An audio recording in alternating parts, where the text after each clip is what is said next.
Assalamualaikum warahmatullahi wabarakatuh. Bismillah walhamdulillah wassalatu wassalamu ala rasulillah la nabiyya ba'dah. Wa qala Allah ta'ala fi kitabihil azim. Bismillahirrahmanirrahim. Innahu laqur'anun karim fi kitabim maknun la yamassuhu illa al-mutahharun tanzilun min rabbil alamin. Sadaqallahul azim wa sadaqa rasuluhun nabiyul karim wa nahnu ala dhalika minasy syahidin wasyakirin walhamdulillahi rabbil alamin. Hadirin jamaah Masjid Darul Ilmi STIK PTIK rahimakumullah.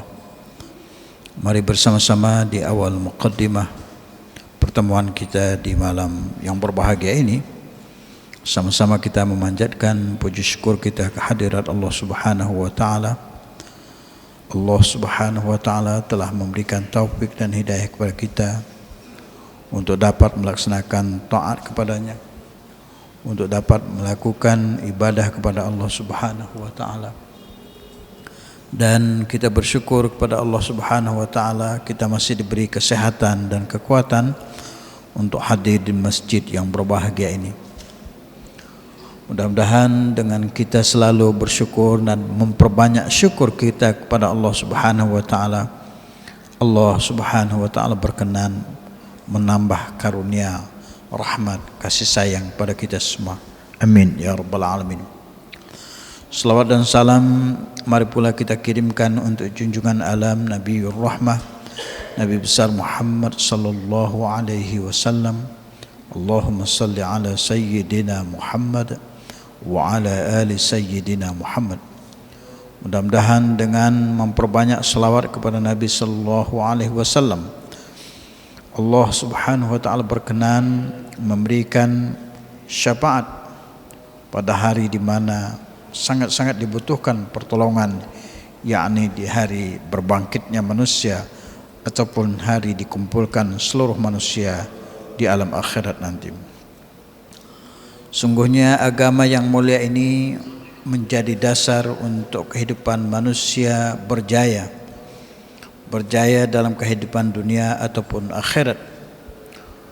Jadi kunci kebahagiaan manusia sebenarnya bukan terletak kepada bagaimana kehidupan ekonomi, bukan terletak pada kehidupan usaha ataupun status sosial yang dia miliki, tapi kesuksesan ataupun kebahagiaan hakiki manusia bagaimana dia taat kepada Allah Subhanahu wa taala dan mengikuti apa yang dibawa oleh Nabi kita Muhammad sallallahu alaihi wasallam. Singkatnya adalah bahwa agama adalah satu-satunya jaminan untuk manusia sukses dunia ataupun akhirat.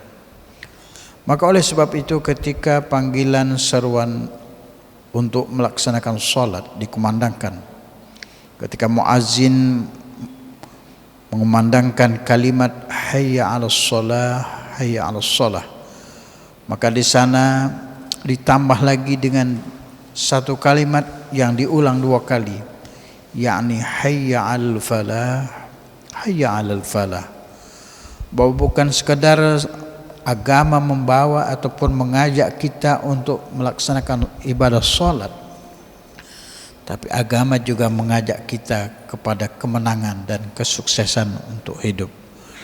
Bukan sekadar untuk kehidupan dunia yang singkat ini, sekadar 50 ataupun 60 tahun ataupun katakanlah 100 tahun, tapi agama mengajak kita untuk sukses pada kehidupan yang tak bertepi, tak berujung, kehidupan yang kekal abadi di alam akhirat nanti.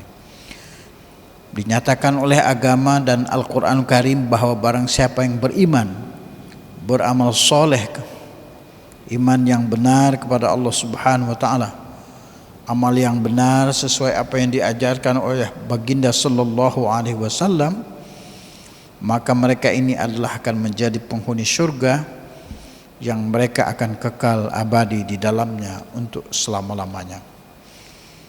Sehingga Al-Quran Karim menggambarkan pada surah Al-Baqarah, surah yang sekarang kita bahas, pada ayat ke-25 Allah Subhanahu wa taala memberi kabar gembira dengan berfirman, wa basyiril ladzina amanu wa 'amilus shalihat anna lahum jannatin tajri min tahtihal anhar. Dan kabarkanlah kabar gembira bagi orang-orang yang beriman, iman yang benar-benar beriman kepada Allah Subhanahu wa taala. Wa 'amilus shalihat, juga dengan dasar imannya itu dia beramal soleh. Karena sesungguhnya apabila seseorang beramal tapi tanpa dasar keimanan, maka amalannya itu akan tertolak di sisi Allah Subhanahu wa taala. Walaupun amal itu adalah kelihatannya baik menurut pandangan manusia. Karena sesungguhnya dasar semua perbuatan itu diterima, ataupun perbuatan baik itu akan diterima, itu adalah bermula dari landasan keimanan seseorang kepada Allah Subhanahu wa taala. Sebab itu Islam mengajarkan kita dengan dasar pertama iman. Maka setelah beriman baru beramal. Amalnya pun bukan sekedar amal begitu saja, tapi amal di sini disebut sebagai amal soleh, amal yang baik. Karena sungguhnya banyak perbuatan, tapi belum tentu semua perbuatan itu dikategorikan sebagai perbuatan yang soleh. Sungguhnya iman adalah perkara yang amat mahal, sehingga iman itu menjadi tolak ukur atas amalan seseorang. Karena dengan dasar iman yang benar itu, maka orang akan diberi taufik atau mendapat kekuatan untuk mengamalkan amalan-amalan soleh.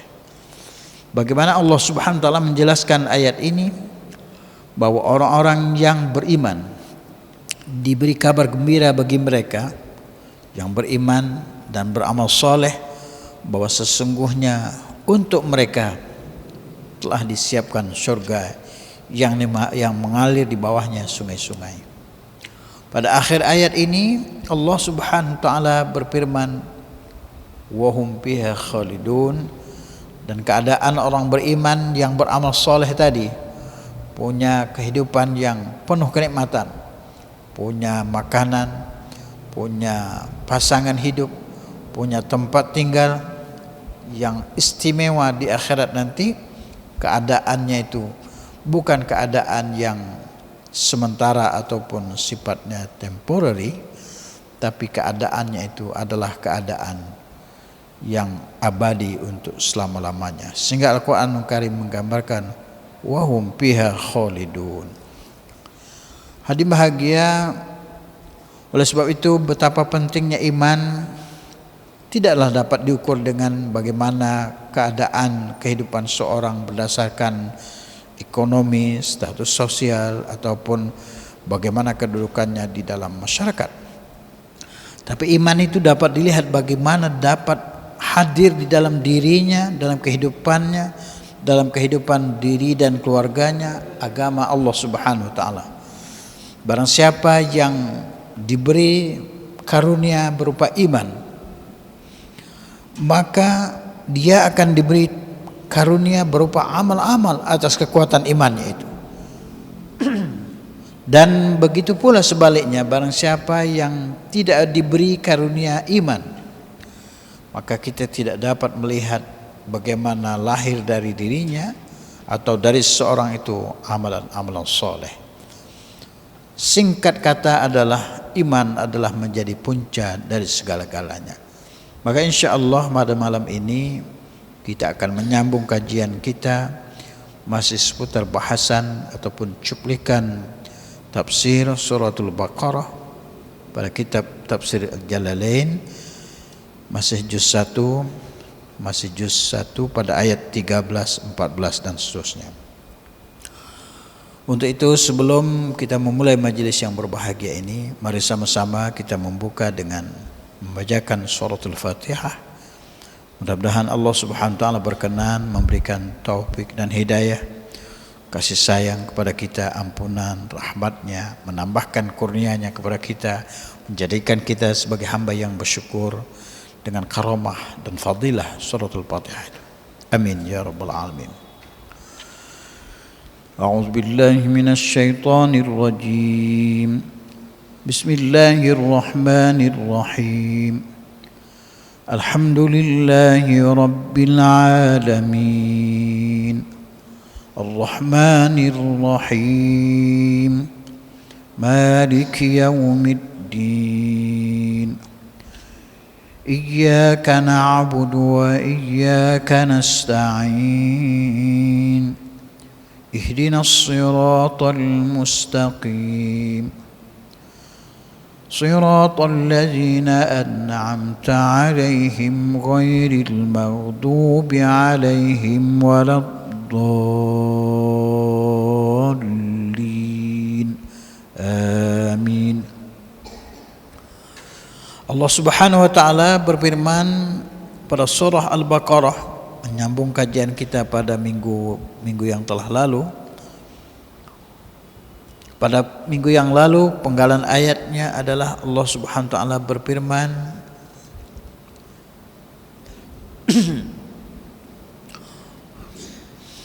Ala innahum humul mufsiduna walakin la yash'urun. Maka ketahuilah sesungguhnya mereka orang-orang yang munafik itu adalah orang-orang yang berbuat kerusakan, akan tetapi mereka tidak menyadari dirinya lah sebagai pelaku kerusakan. Sehingga diteruskan pada ayat berikutnya, Allah berfirman, Bismillahirrahmanirrahim. Wa idza qila lahum aminu kama amana an-nasu qalu anu'minu kama amana as-sufaha. Ala innahum humus sufaha walakin la ya'lamun. Wa idza laqul ladzina amanu qalu amanna wa idza khalau ila syayatinihim qalu inna ma'akum innama nahnu mustahzi'un. Wa idza qila lahum, dan ketika dikatakan kepada mereka, mereka ini maksudnya orang-orang yang munafik itu, aminu, berimanlah kamu kepada Allah dan Rasulnya, kama amanan nasu, sebagaimana telah berimannya manusia. Manusia di sini disebutkan di dalam tafsir adalah para sahabat Nabi sallallahu alaihi wasallam. Qalu, maka mereka orang-orang munafik itu berkata, anu'minu kama amana sufaha, adakah kami akan beriman, patutkah kami beriman, lebih kurang begitu ya, kama aman sufaha, sebagaimana orang-orang bodoh telah beriman. Jadi dia menamai para sahabat yang beriman kepada Nabi sallallahu alaihi wasallam, yang beriman kepada Allah dan mengikuti Nabi sallallahu alaihi wasallam sebagai as-sufaha, dianggap sebagai orang yang bodoh. Lalu Allah Subhanahu wa taala melemparkan kembali kalimatnya, membalas ucapan mereka itu dengan berkata, berfirman, ala innahum humus sufaha, ketahuilah sekali-kali tidak bahwa sesungguhnya merekalah orang yang bodoh itu, sebenarnya mereka, walakin la ya'lamun, akan tetapi mereka tidak mengetahuinya. Wa idza laqul ladzina amanu qalu amanna, dan ketika mereka orang-orang munafik itu bertemu dengan orang-orang beriman, maka mereka berkata amanna, kami beriman. Jadi mereka menzahirkan, menyatakan keimanannya, keislamannya kepada para sahabat Nabi sallallahu alaihi wasallam. Apabila bertemu dengan para sahabat Nabi sallallahu alaihi wasallam, mereka mengikrarkan bahwa mereka beriman. Wa idza khalau ila syayatinihim, tapi dan apabila mereka itu kembali ila syayatinihim, sebagian tafsir menjelaskan syayatinihim maksudnya para pemimpin, tokoh-tokoh mereka, para ketua-ketua mereka, ru'usihim ya. para ketua-ketua kelompok masyarakat mereka, ru'asaihim ya. Wa idza khalau ila syayatinihim qalu, maka apabila mereka kembali kepada syaitan-syaitannya, mereka berkata, inna ma'akum, sungguhnya kami tetap bersama kamu, innama nahnu mustahzi'un, sungguhnya kami hanya memperolok-olok orang beriman. Jadi ucapannya itu, ikrarnya itu hanya memperolok-olok orang beriman dengan berkata bahwa sungguhnya kami beriman kepada Tuhannya Muhammad dan beriman pula kepada ajaran yang dibawa oleh Muhammad sallallahu alaihi wasallam. Jadi sebagaimana penerangan ataupun kandungan ayat ini, bahwa Allah Subhanahu wa taala masih menjelaskan kepada kita tentang bagaimana orang-orang yang munafik itu selalu berkata seperti itu.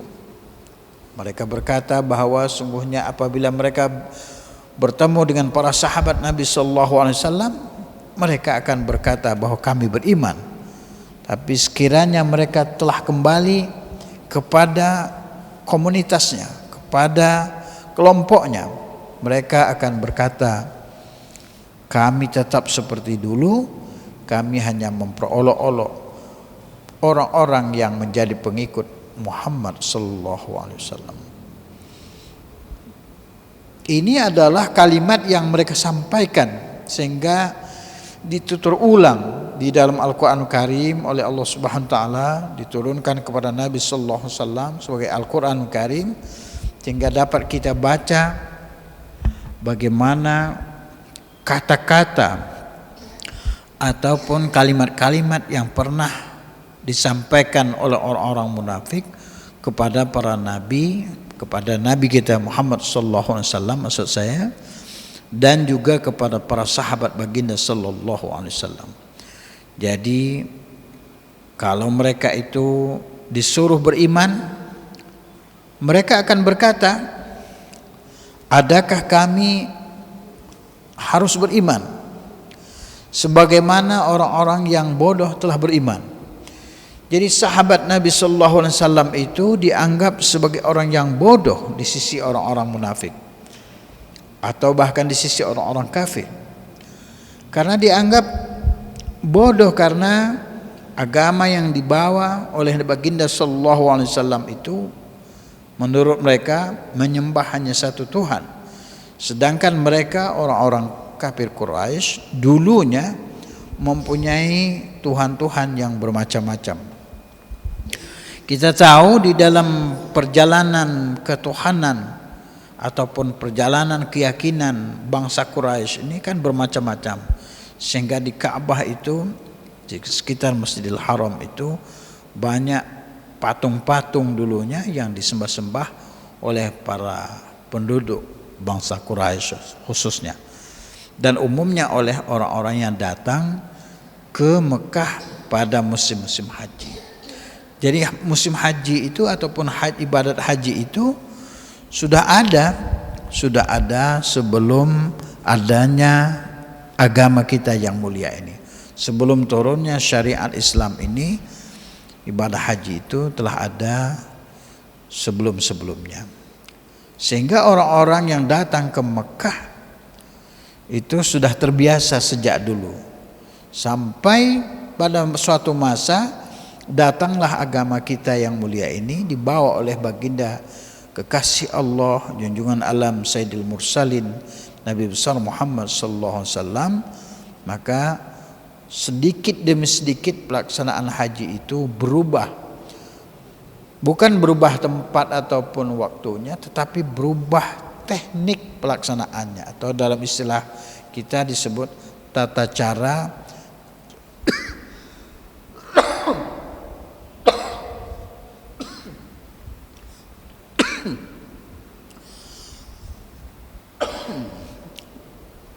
berubah tata cara dalam pelaksanaannya. Zaman dulu orang yang datang ke Ka'bah untuk melaksanakan haji, banyak riwayat menyebutkan bahwa tidak menggunakan tertib sebagaimana seharusnya. Aurat terbuka, kemudian bercampur antara yang hak dengan yang batil. Tapi setelah Islam tiba, maka Islam tidak menghilangkan ibadah haji, tetapi mengajarkannya secara lebih tertib, lebih sempurna dan lebih teratur, sebagaimana mestinya ibadah kepada Allah Subhanahu wa taala. Maka dalam ibadah itu sejatinya tidak boleh bercampur aduk antara hal-hal yang merupakan esensi ataupun pokok-pokok ibadah dengan hal-hal yang mengandung unsur-unsur kemaksiatan. Tidak boleh sama sekali. Sehingga zaman dulu kalau orang berhaji, maka macam-macam niat mereka. Ada di dalam Al-Quranul Karim pada surah yang sama, masih dalam surah Al-Baqarah ini dijelaskan, dalam kaitan orang berhaji itu ada orang yang benar-benar datang berhaji untuk urusan keduniaannya saja. Bahkan dijelaskan di dalam Al-Quranul Karim, "Faminan nasi may yaqulu rabbana atina fid dunya wa ma lahu bil akhirati min khalaq." Bahkan di dalam ritual doanya saja pun orang-orang itu hanya meminta untuk kehidupan dunianya belaka. Sehingga Allah yang maha mulia itu, ya dia namanya zat yang maha mulia, yang maha terpuji, dikabulkannya, diberikannya. Tetapi barang siapa yang meminta untuk dunianya belaka, maka tentu akhiratnya dia akan merugi. Tapi kita sebagai seorang Islam diberikan rahmat yang istimewa, bahwa orang Islam tidak dilarang untuk meminta untuk kehidupan dunia, tapi juga jangan sampai melupakan kehidupan akhirat yang abadi. Dan kita diminta untuk selalu berdoa dengan menggandengkan kehidupan dunia yang sementara ini bersama akhirat yang kekal abadi selama-lamanya. Sehingga di dalam Al-Quran Karim pada surah Al-Baqarah, ayat yang berkaitan dengan doa tadi itu, maka di sana dijelaskan, wa minhum may yaqulu rabbana atina fid dunya hasanah wa fil akhir. Ya, makasih banyak. Faminan nasi may yaqulu rabbana atina fid dunya hasanah wa bil akhirati hasanah wa qina adzabannar. Jadi sebahagian dari mereka itu ada yang berkata, kami minta untuk kehidupan dunia, maka Allah Subhanahu wa taala memberikannya. Faminan nasi may yaqulu rabbana atina fid dunya wa ma lahu bil akhirati min khalaq. Jadi sebahagian dari manusia itu ada yang berkata, Tuhan berikanlah kami hajat kami, ya apa yang dia minta untuk kebaikan dunianya. Tapi wa minhum may yaqulu rabbana atina fid dunya hasanah wa bil akhirati hasanah wa qina adzabannar. Tapi sebahagian mereka itu ada yang berkata, wahai Tuhan kami, berikanlah kami kehidupan dunia, kurniakanlah kami untuk kehidupan dunia ini yang penuh kebaikan, dan akhirat kami juga kehidupan yang baik, penuh kebaikan, wa qina adzabannar, serta selamatkanlah kami dari siksa neraka. Untaian kalimat ini ada berkaitan masih dalam ayat tentang orang yang datang melaksanakan ibadah haji ke Baitullah. Sehingga pada akhirnya, pada ujungnya Allah Subhanahu wa taala berfirman, ulaika lahum nasibum mimma kasabu wallahu sari'ul hisab. Jadi orang-orang itu akan diberikan natijah dari apa yang mereka usahakan, termasuk apa yang mereka doakan. Wallahu sari'ul hisab, dan Allah adalah zat yang maha cepat pembalasan ataupun perhitungannya. Jadi boleh kita berdoa untuk kehidupan dunia, tapi jangan sampai sekali-kali melupakan kehidupan akhirat kita yang kekal abadi. Kembali kepada ayat. Wa idza qila lahum aminu kama amanan nas. Jadi tegas sekali dijelaskan, idza qila lahum, andai dikatakan atau ketika dikatakan kepada mereka, berimanlah kamu semua sebagaimana orang-orang telah beriman. Maksudnya para sahabat Nabi sudah beriman kepada Allah dan kepada kenabian Nabi kita Muhammad sallallahu alaihi wasallam. Mereka menjawab dengan kata-kata, anu'minu kama amana sufaha. Adakah kami harus beriman? Apakah kami akan beriman sebagaimana telah berimannya orang-orang bodoh? Jadi mereka mengikrar bahwa para sahabat yang telah beriman itu sebagai orang-orang yang bodoh di sisi mereka. Tapi Rabbul Alamin, Allah Subhanahu wa taala menjelaskan dengan kalimat yang pasti, ala innahum humus sufaha walakin la ya'lamun. Sekali-kali tidak, sesungguhnya merekalah orang-orang yang bodoh. Maksudnya orang-orang munafik tadilah mereka sebenarnya orang bodoh. Walakin la ya'lamun, akan tetapi mereka tidak tahu. Jadi mereka enggak punya pengetahuan untuk dasar menyebut bodoh itu, sebenarnya mereka enggak punya pengetahuan. Sehingga dengan kebodohan mereka itulah mereka menyebut orang yang beriman itu orang yang bodoh. Dengan kebodohan mereka, mereka menghukum para sahabat itu orang yang bodoh, padahal mereka sendirilah orang-orang yang bodoh. Bagaimana tidak bodoh, mereka telah dibawa kepada kebaikan, tapi mereka menolaknya. Mereka dibawa kepada ketuhanan, dibawa kepada keimanan yang satu, maksudnya beriman kepada pencipta yang sejati. Mereka menolaknya, mereka malah percaya dengan Tuhan-Tuhan yang banyak. Mereka dibawa kepada utusan yang benar, yang dimana utusan itu adalah orang yang amat terpercaya, bahkan mereka kagumi sebelumnya, yakni Nabi kita Muhammad sallallahu alaihi wasallam, tapi pun mereka dustakan. Jadi bagaimana mereka sesungguhnya? Jelas kata Al-Quran Karim, mereka sebenarnya tidak punya pengetahuan. Kalaupun mereka punya pengetahuan tentang ketuhanan, sebenarnya Tuhan-Tuhan yang mereka sembah tidak ada gunanya sama sekali, karena Tuhan yang mereka sembah itu sebagiannya adalah patung-patung yang sebelumnya adalah buah karya mereka masing-masing. Kemudian mereka menolak Nabi Muhammad SAW sebagai utusan Allah, sementara sebelumnya mereka telah mengidolakan Nabi kita Muhammad SAW. Bahkan Nabi SAW itu adalah pribadi yang dijuluki sebagai Al-Amin sebelum wahyu Allah Subhanahu wa taala diturunkan kepada beliau. Artinya sebelum Nabi kita Muhammad SAW diangkat menjadi Nabi dan Rasul, beliau telah memiliki gelar Al-Amin dari orang-orang Quraisy itu. Orang-orang kafir itu sendiri yang telah memberi gelar yang amat mulia itu, ketika turunnya wahyu, ketika masa diangkatnya Nabi kita Muhammad SAW menjadi Nabi dan Rasul, malah sebahagian mereka tidak beriman. Bahkan sebahagian mereka itu menjadi musuh yang nyata bagi Nabi kita Muhammad SAW. Wa idza laqul ladzina amanu qalu amanna. Kita sambung tadi sebagaimana mereka berkata, wa idza laqul ladzina amanu qalu amanna. Dan mereka ini mempunyai sifat tetap mendua. Kalau bertemu dengan orang beriman, dengan para sahabat, maka mereka berkata dengan tegas pula, seolah-olah meyakinkan kami beriman.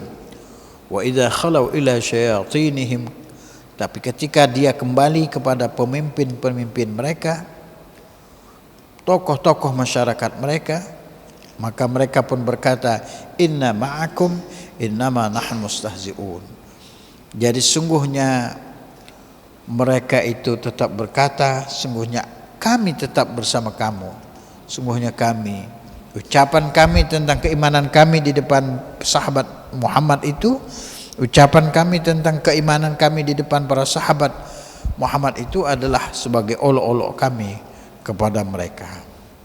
Lalu Allah Subhanahu wa taala, Allahu yastahzi'u bihim wa yamudduhum fi tughyanihim ya'mahun. Jadi Allah Subhanahu wa taala menjelaskan demikian itu mereka memperolok-olokkan orang beriman, tetapi Allah justru membiarkan mereka dalam olok-olok mereka sendiri, dalam kesesatan dan jauhnya mereka dari taufik Allah Subhanahu wa taala. Jadi sungguhnya orang-orang yang ditutup mata hatinya, tidak dibuka oleh Allah Subhanahu wa taala hatinya itu, maka sulit untuk mendapat petunjuk dan hidayah. Padahal Al-Quran itu turun di zaman mereka. Al-Quran yang mulia ini turun masa mereka ada di situ. Bahkan orang yang mendapat Al-Quran ini adalah orang yang sangat-sangat mereka kenal. Pribadi orang yang menerima wahyu Al-Quran ini adalah pribadi orang yang sangat-sangat terhormat di antara mereka. Bukan terhormat karena Nabi itu telah menjadi Nabi saja, tapi Nabi kita Muhammad SAW itu terhormat jauh sebelum menjadi Nabi. Jadi sebelum beliau menjadi Nabi dan Rasul saja, beliau itu sudah terhormat di kalangan bangsanya. Kalau tidak terhormat, tidak mulia, tidak mungkin ada sebutan Al-Amin bagi beliau. Sedangkan julukan Al-Amin itu bukan Baginda Sallallahu Alaihi Wasallam dapat ketika beliau membawa agama Islam, bukan, jauh lagi.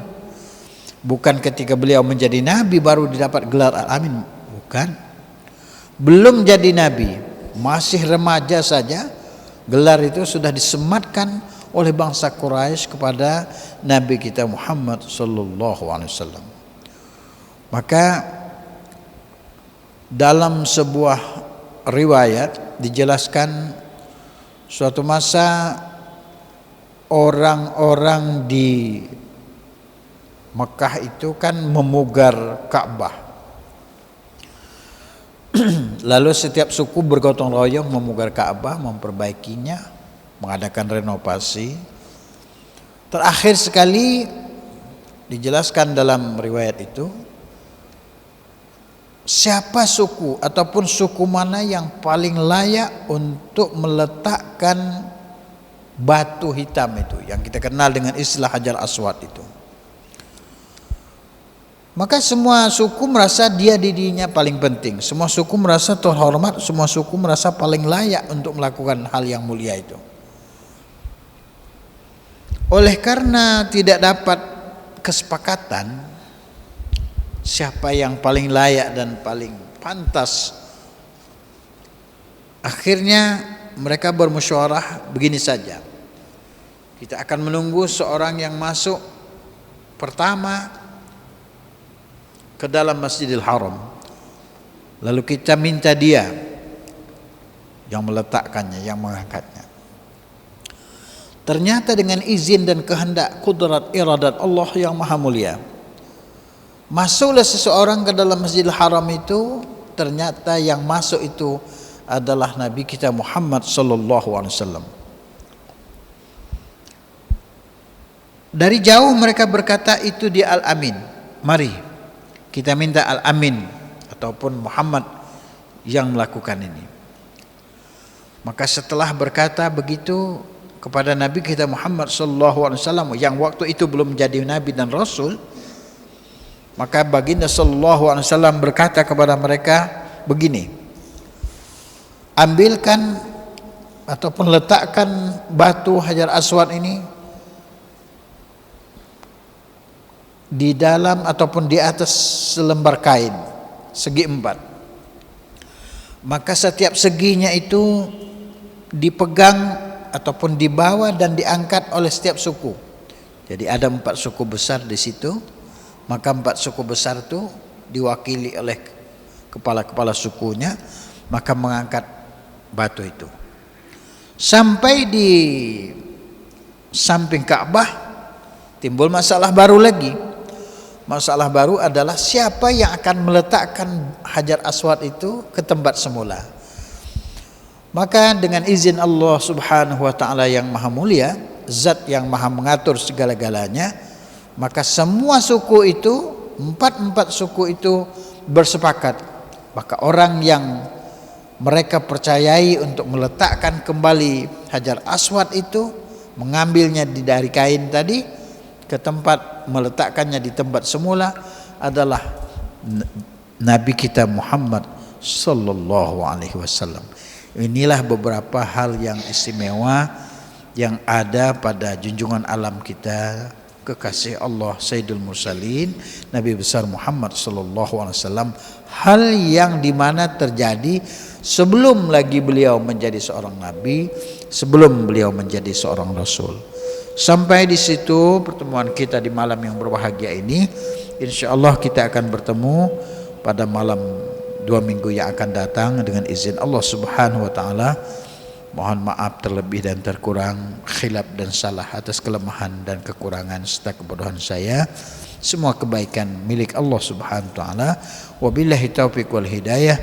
Wassalamualaikum warahmatullahi wabarakatuh.